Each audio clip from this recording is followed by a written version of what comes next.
This week in AI, OpenAI expands globally, Meta's smart glasses evolve, and the Pope joins the AI ethics debate.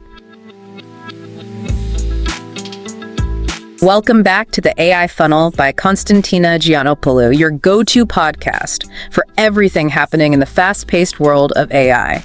Each week, I bring you the most important updates in artificial intelligence, tech, and innovation, clear, concise, and to the point. And in this episode, we are breaking down the biggest AI updates from May 5th to 11th, 2025.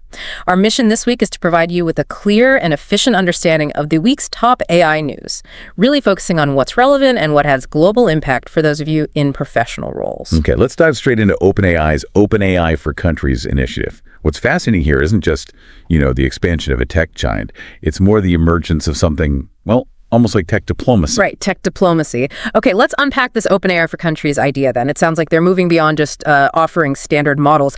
Are they creating bespoke solutions for governments? Precisely. The core of this initiative lies in the customization. We're talking tailored large language models, the brains behind AI that understand and generate text, plus local data hosting and integration with a nation's own specific data sets. Okay, so it's not just off-the-shelf AI. It's building specific infrastructure for things like, say, healthcare or education. Exactly, and that strategic element. Yeah.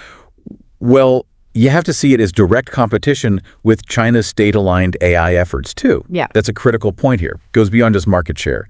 This move by OpenAI could fundamentally reshape how nations view tech sovereignty AI collaboration. The complexities there, aligning regulations, data governance across countries using these tailored but I guess still connected LLMs, that's huge. It really is. Okay, moving on to something maybe a bit more personal for listeners. The buzz around Meta's next-gen smart glasses. It's hard to ignore. Super sensing AI, that sounds like quite a leap. It does, yeah. The leaked details point to a considerable jump in functionality. What stands out is the depth of awareness they seem to be aiming for. You've got facial recognition. Racial recognition. Wow. Yeah, and understanding your context. Like the example given is being in a supermarket and it prompting you about items. Okay. And of course, the voice-activated "Hey Meta" interface. But with all that kind of awareness, the immediate question that springs to my mind, and probably yours too, is privacy. Absolutely. This feels like a real tipping point, maybe, in terms of data collection. Biometric data, always on AI. The implications are just massive. Indeed. It really raises that fundamental question, doesn't it? Where do we draw the line between convenience and, frankly, potential surveillance? Collecting biometric data combined with this persistent AI, it presents some pretty significant challenges. Challenges that need careful thought, for sure. Definitely. And that pilot testing scheduled for late 2025, that'll be crucial. We'll need to see the real world usage, understand public feeling, before the expected 2026 launch. Right. And the global picture is so broad. We know India's AI model push is happening. Even without specifics this week, it's all part of this landscape.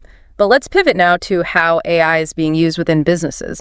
Amazon's Kiro system seems like a really fascinating example here. Yeah, what's intriguing about Kiro, and you see similar internal tools elsewhere, is how they're enabling employees to, do more complex tasks.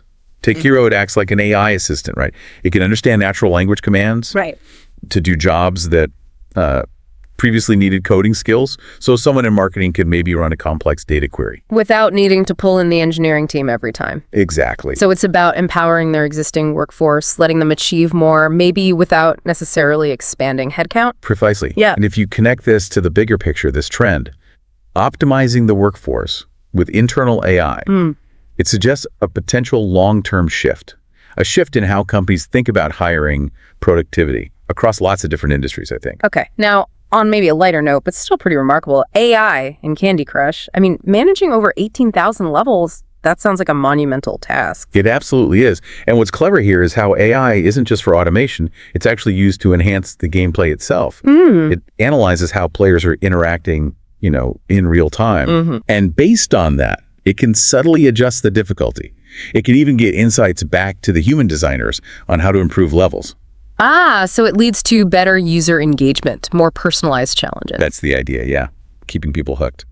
Okay, shifting gears to a more critical area now, the British Psychological Society.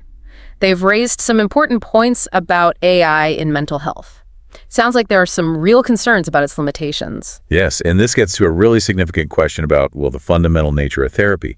Dr. Raska's point about the absence of empathy, intuition, that human connection, it really underscores the inherent limits of AI right now, at least for deep therapeutic work. So AI might help with admin, maybe triage? Potentially, yes. Yeah. But the view seems to be it just cannot and probably should not replace that crucial human element in effective therapy. Especially with AI use apparently increasing in UK GP services. There's a need for clear boundaries then. Very much so. Public trust is at stake too. Let's turn our attention now to AI policy, societal impact, and a really significant voice entering the chat, so to speak. Pope Leo XIV on AI ethics. His address to the College of Cardinals. That brings quite a unique perspective. It does. And what's particularly noteworthy is framing AI development within this strong moral context. Coming from such a prominent global figure, the Pope focusing on potential threats to really fundamental things, labor rights, personal agency, justice systems, it highlights the profound societal implications if AI just barrels ahead without that careful consideration. And that quote you mentioned earlier really sticks. If AI reshapes labor and life without moral grounding, we risk losing our humanity in pursuit of efficiency. It's a powerful message, a stark warning, really. It absolutely is. And the upcoming Vatican AI and Ethics Summit in June, bringing tech leaders and ethicists together, it just underscores this growing global recognition, the need for a robust framework to guide AI's development and deployment. Now, on a more local level, perhaps, the Irish police, the Gardaí, their approach with object recognition seems like a considered effort, trying to balance safety and privacy. Yes, and what's really significant about the Gardaí's pilot program is their explicit decision to exclude facial recognition data. Ah, okay. That's key. It is. By focusing on identifying objects, clothing, vehicles, things like that in visual evidence, they're aligning with the EU's strong digital rights framework.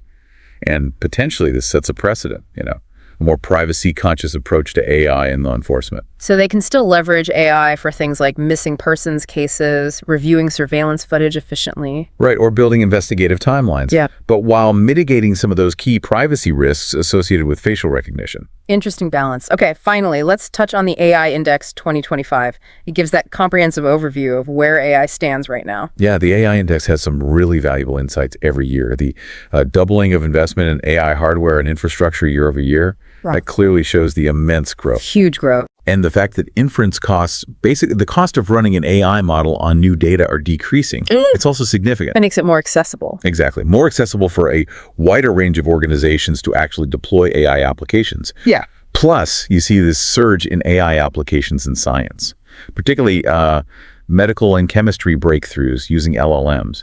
It highlights AI's potential to tackle some really big challenges. But there's a flip side too, isn't there? Something about responsible AI policies. Yes, that's the concerning part.